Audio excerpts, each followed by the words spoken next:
So California becoming the first state to ban most law enforcement officers from wearing masks, a direct response to the recent immigration raids in Los Angeles.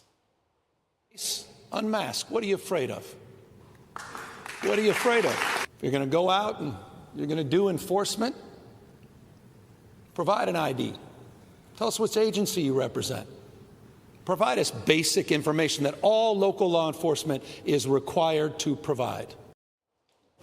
Acting U.S. Attorney for the Central District of California, Bill Essayli, joins us now. Bill, thanks so much for joining the program.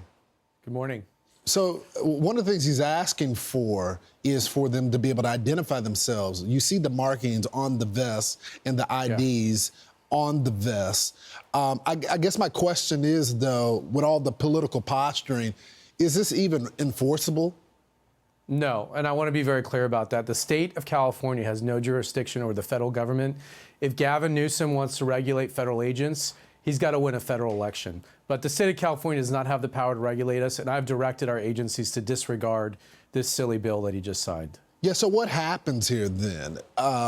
Local law enforcement try to do something? I know that's not going to be something that they're going to want to do. They have a badge just like the feds do.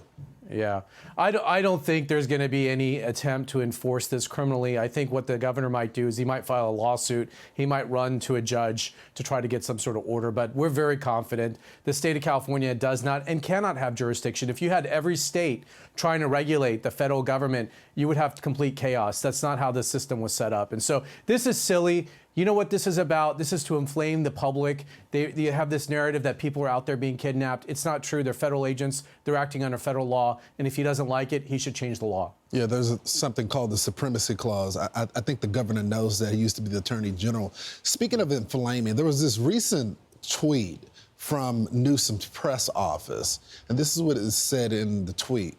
Kristi Noem is going to have a bad day today. You're welcome, America. Now, I know this was referred over to the Secret Service. I don't know the intentions there, but I do know the climate right now. Right. No, that's exactly what I was shocked when I saw that. That's the exact same rhetoric we saw leading up to the assassination of Charlie Kirk just a little over a week ago. And for the governor to do that and send that out was completely reckless. And we don't know the intent, and we don't know how that's going to be received by left-wing extremists. So I made the referral to the Secret Service out here in California. They're going to do a full threat assessment, and they're going to see if there's any danger to the secretary. They're charged with keeping her protected.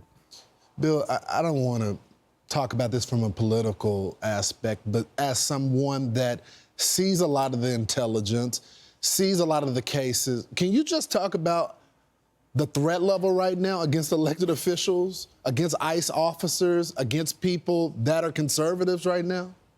It's higher than ever. I was in the legislature before. It was just commonplace to receive threats.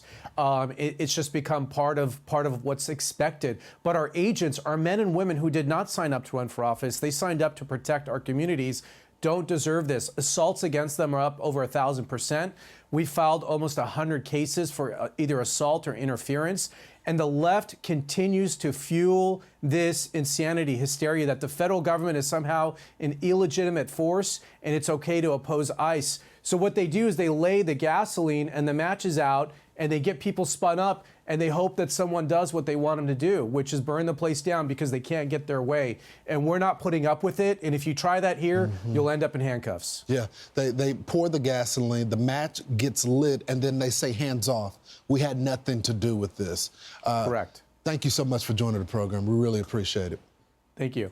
I'm Steve Ducey. I'm Brian Kilmeade. And I'm Ainsley Earhart. And click here to subscribe to the Fox News YouTube page to catch our hottest interviews and most compelling analysis.